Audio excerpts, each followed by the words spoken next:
My cousin, 28 female, and I, 27 female, came from a toxic family.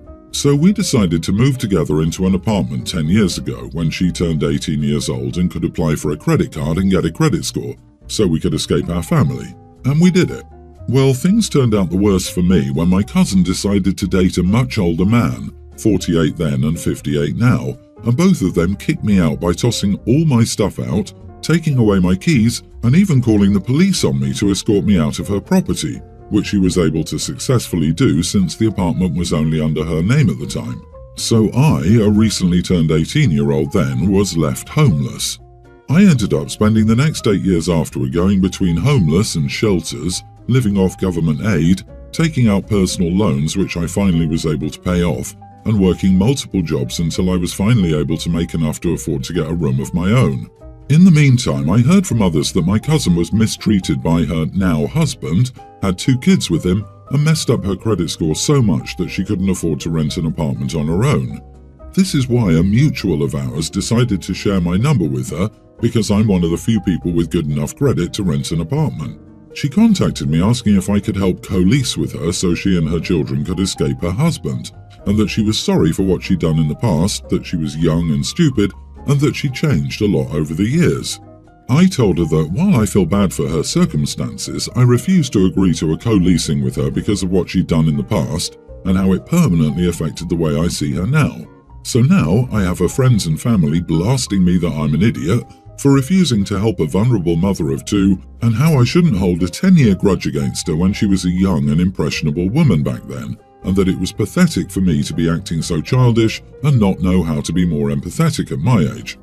My friends are telling me that my feelings are valid and that I shouldn't trust her because there's no way to determine if she changed for the better in such a short time. So, am I the idiot? And should I consider talking to her again about whether or not I should lease with her again to help her and her kids? Edit: her friends don't have a good enough credit score to even co-lease an apartment with her, which is why she turned to me.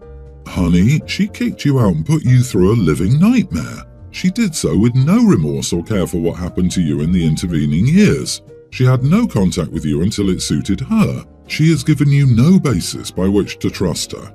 Her so-called friends can put her up if she's a changed person. She has no right to call you family after what she did, and no right to ask anything of you. Co-lease with her? You should block her. You are not the idiot.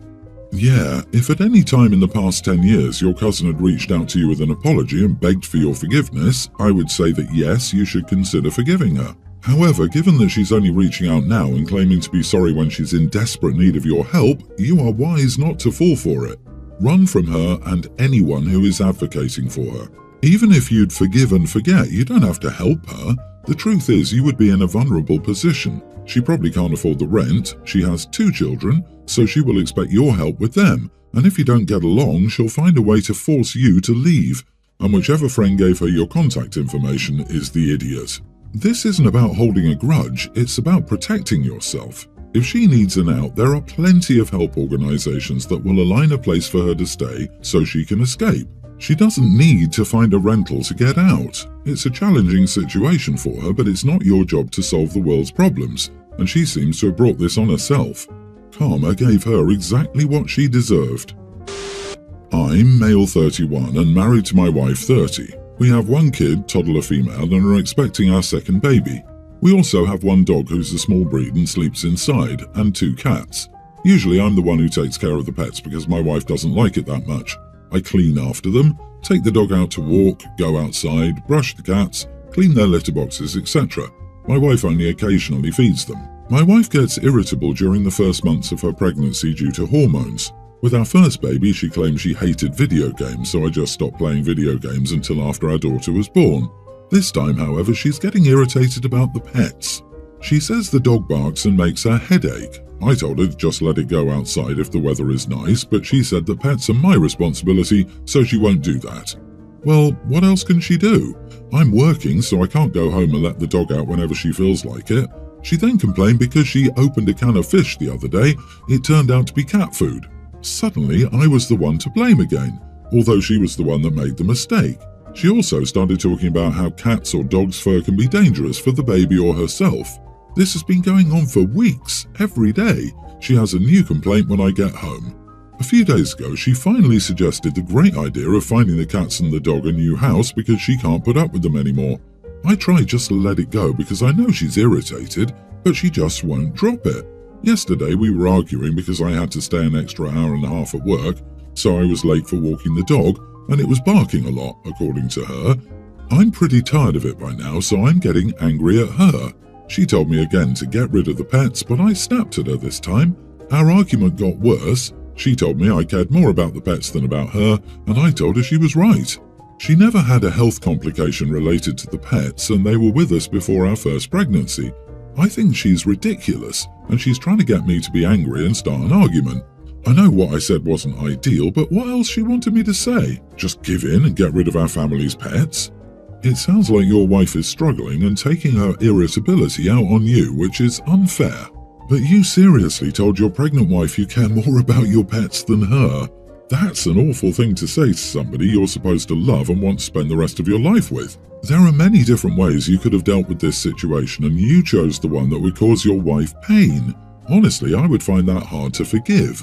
You are the idiot. Yeah, dude, she's your wife. She's the person you chose to commit to for the rest of your days. She's also the person growing your child in her body, so she should be immensely more important than your pets. His wife is the idiot, a huge idiot. And her pregnancy is not an excuse. She's an adult. Get some therapy and learn to cope. Sheesh. An OP should seriously consider rehoming his wife, not the pets. You are not the idiot. I like how everyone is sticking up for your wife and painting she's a saint, and you're the villain. It seems to me she's literally focusing on anything you like or do. She made you stop playing video games while she was pregnant, and now she wants you to get rid of your pets. All I'm saying is, if these roles were reversed, you would be dubbed the idiot straight away because you're a man, and she would be told red flags, run away, and everything else. She needs help and therapy. So why is her major negative focus on you and everything around you while she's pregnant? I disagree. No one just hates video games. I can guarantee that he ignores or agrees to do certain things pertaining to the house or the children, and then he doesn't do them because of his gaming or walking the dog. When she tries to bring it up again, he deflects or ignores and dismisses her valid points about what he agreed to and the increasing caretaking responsibilities.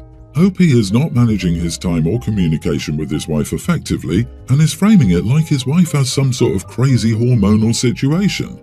I guess OP isn't going to go to counseling because it's too expensive, but he doesn't want to be told that he may also be contributing to the breakdown in communication and will need to learn other communication skills.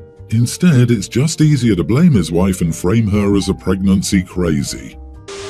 I, female 30, have a young teen niece. Up until a week ago, she still believed in Santa. I asked her parents, my brother and sister-in-law, if she was just pretending to believe still not to make them feel bad or maybe to get more gifts or something, but they were adamant she still believed. Last Christmas Eve, I was at their house for dinner and she kept saying things like, "I'm so excited for Santa to come tonight," telling me everything she'd asked him for and wondering what country he was in at that very moment. She has no younger siblings, so it's not like she was saying this for anyone else's benefit. She's a smart girl, does well in school and has no developmental delays. For whatever reason, she still believed in Santa. Her parents didn't seem to have an issue with it. They said they absolutely did not want to tell her the truth and ruin the magic of Christmas. Plus, they said it was beneficial to them because believing in Santa would encourage her to be good, in the hopes of getting better presents and not getting coal. I love my niece a lot, and after agonizing over this for some time, I felt it might be necessary to tell her the truth if her parents refused. I remember how brutal middle school girls can be. I mean, she had to be the only girl at her school who still believed in Santa.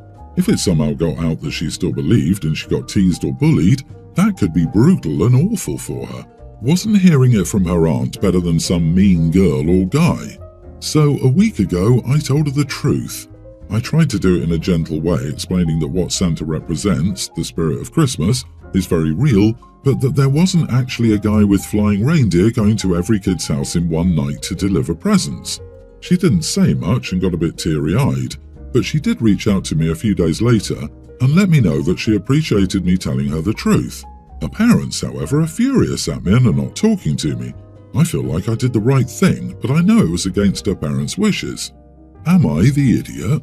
What are her parents thinking? The kid is messed up if she thinks Santa is real at her age. There was a dude I knew when I was in middle school and some kids found out he thought Santa was real. He was relentlessly bullied. It was terrible.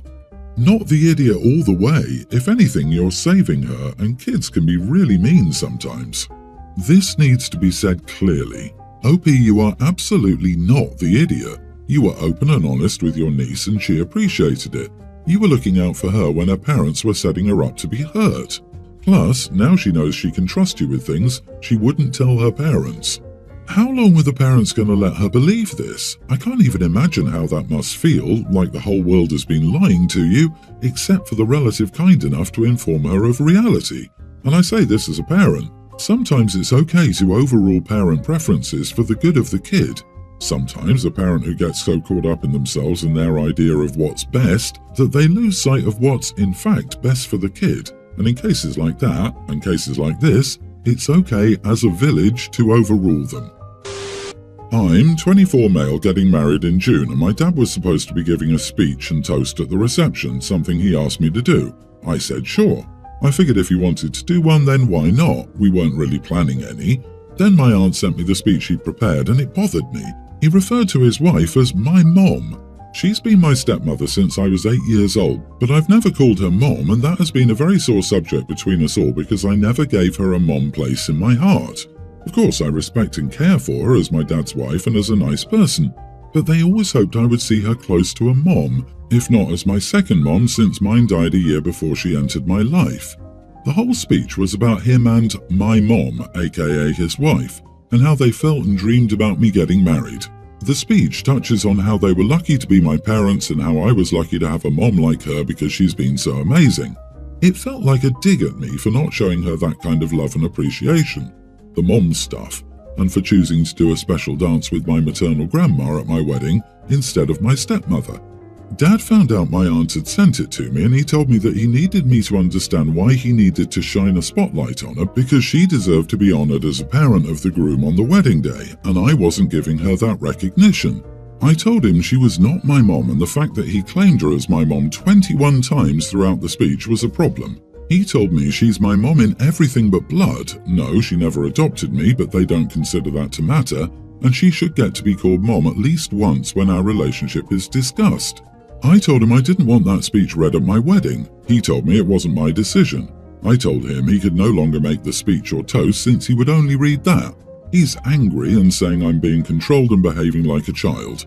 He said she deserves better, and he should be able to praise his wife and acknowledge how our family actually is instead of living in the past and what it used to be. Am I the idiot? Mentioning her 21 times. I didn't even mention my bride half that number of times during my groom's speech and still thought I'd overdone it. Not the idiot. First, it's your wedding. That day is about you, not them. Secondly, as a step-parent, a step should never take the place of a parent unless the relationship builds that way naturally and both agree. When it's clearly being imposed on one of the parties, that's never going to work.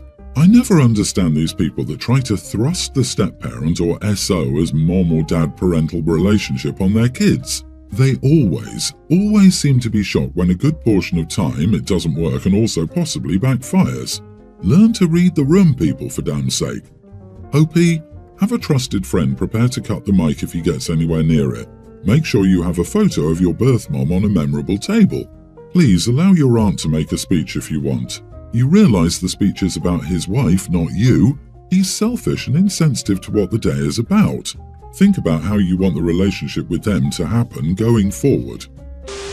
We have dinner with my husband's family at least twice a month, and it's always a very casual affair. However, my brother-in-law is planning to propose to his girlfriend, so his parents said it was okay for him to start bringing her to them. She was nervous about her first family dinner, so they came to our house first, and we would go together to make it easier on her. You could tell she'd put a lot of effort into her outfit, but she was definitely overdressed. I wasn't going to say anything, but she asked me if I wasn't going to change, and I told her nobody ever dressed up for these dinners and she was a little overdressed. I did make it a point to tell her she looked lovely, but she went into panic mode after I told her she was overdressed, as she thought my in-laws were the type of family to dress nicely, even at home, based on how they dress in public and my mother-in-law's personality. I told her it wasn't a big deal, but she wouldn't calm down, and she ended up fighting with my brother-in-law as he hadn't warned her and refusing to go to the dinner. He blamed me because he thought I made her feel unwelcome with my unnecessary comment when I knew how nervous she was. I told him he could have just taken her home to change quickly instead of arguing with her, which has only made him more upset with me. His parents are also unhappy that they never attended dinner, and my brother-in-law keeps trying to get them to blame me for it. Am I the idiot? You are the idiot. Also, why is she only getting invited to these dinners now? If I were her, I'd feel left out and feel I have to impress. And who cares if she overdressed? She wanted to give a good impression and put effort into it. Who cares? A family is so formal that only engagement-level partners are welcome to these elite gatherings, but so informal that they dress casually for these elite gatherings, but so formal that the casual dress code must be enforced. You are the idiot, OP. So is your toxic family. You told her this right before she was expected at the dinner. This was not helpful at all. It would help if you said you look fine and left it at that. Shouldn't this be everyone's the idiot here? After being told she was overdressed, she flipped out instead of realizing that being overdressed wasn't going to be a problem like being underdressed would be. She was probably fine until she was so overdressed she would appear on a red carpet. Sister-in-law seemed primed for a freak-out, so I think any response aside from, "Yup, I'm going to change now," in a few would cause an issue. She was anxious, and anything that left her standing out was not good, which is really more of sister-in-law's problem. Not the idiot. She was overdressed, trying to make a good first impression, and overreacted due to nerves. I wonder why everyone is attacking you. She asked you a direct question, you gave honest feedback, and she reacted. That's all that happened here. Being overdressed for dinner is no big deal, and you didn't say it was.